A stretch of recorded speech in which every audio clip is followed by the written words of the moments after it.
What's up, y'all? I wanted to keep going with our 3 over 2, also our 6 over 4, and now we've graduated to 9 over 6 polyrhythm studies. Okay? As I've said before, when you're talking about this particular set of polyrhythms, really you're just talking about odd over, look crazy, even. This is how I teach my elementary school kids. You learn polyrhythms by understanding how you can put an odd number over top of an even number. And the most basic one is 3 over 2. Actually, I'm going to give you a huge revelation. Actually, the relationship is 1.5 to 1. What are you talking about, Larry Jerome? Look at this. That's the most basic polyrhythm, is that you got to understand the equivalent of 1. You've got to understand that 1 equals 1. If you don't understand that 1 equals 1, then you definitely can't understand that 3 equals 2. If you don't understand that 1.5 equals 1, then you don't understand that 3 equals 2. And you don't understand that 6 equals 4. And you definitely don't understand that 9 equals 6.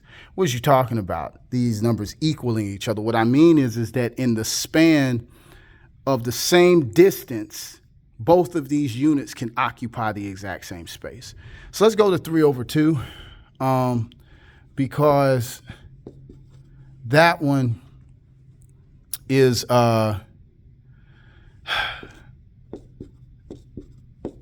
where we get this great revelation from.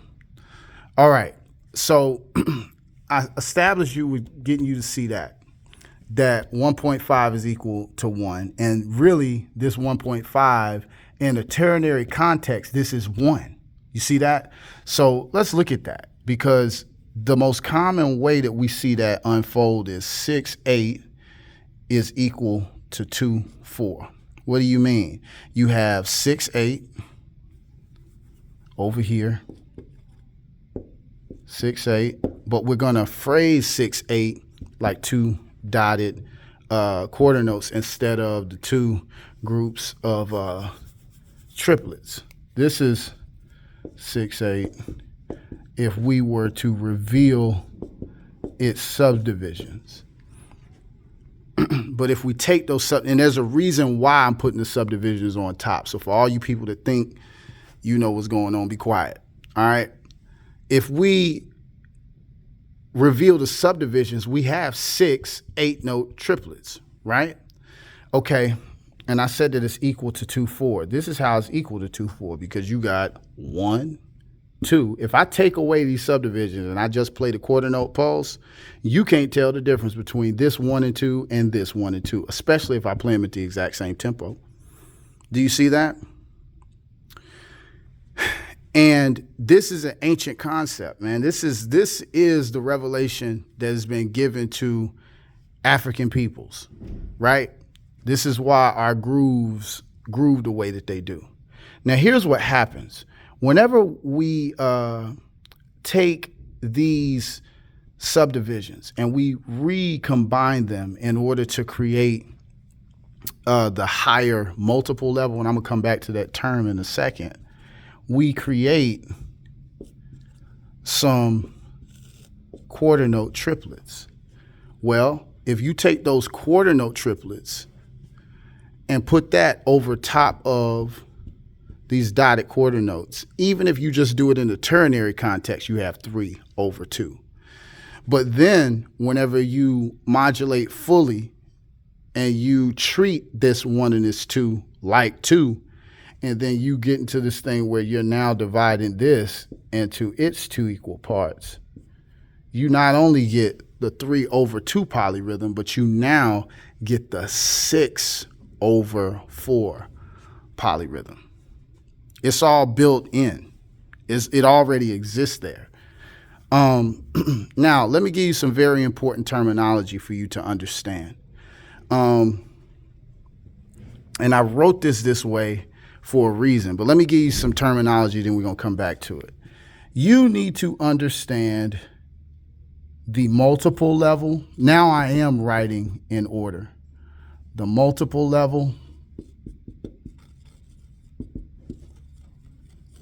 In metric structure, you need to understand the pulse level in metric structure, and you need to understand the division level. Then you need to understand the subdivision level, right? In fact, these two. You need to understand these different levels. And the reason why is because I tell all of my students, whether they're elementary students or advanced,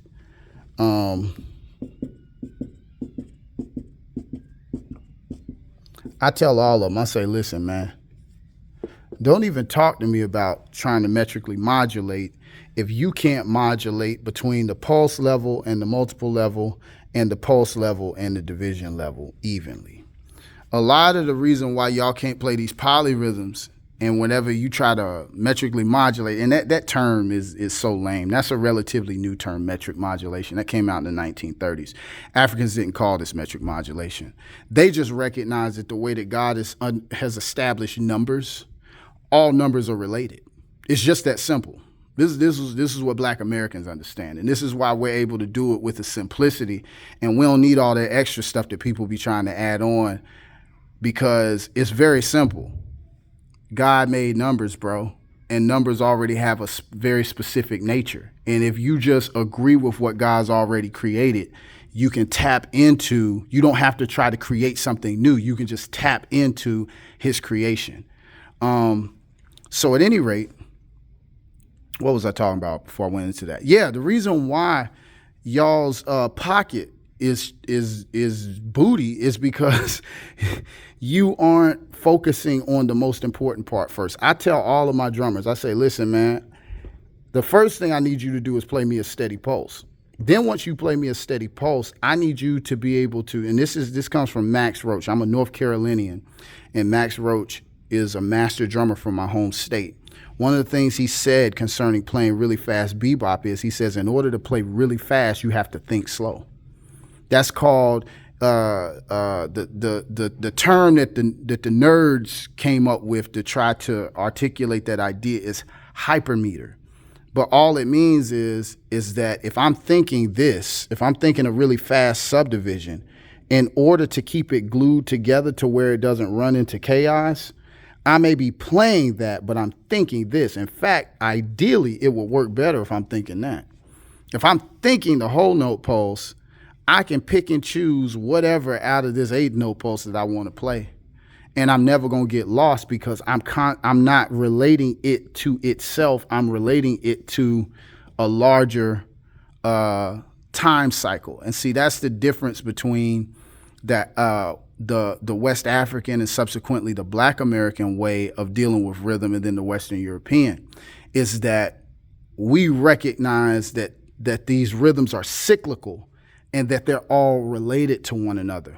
One of the things that has frustrated me in hearing a lot of people outside of the culture try to explain these advanced rhythms is that they want to talk about the individuality at the expense of talking about the coordination and the connection. You shouldn't be seeking. Elvin Jones said this. He says, I'm not trying to get independence. He's like, I'm trying to get coordinated. All of this is coordinated. This is God's system of coordination. It's already built in. You don't have to try to create coordination. It already exists. You understand? You just have to agree with it.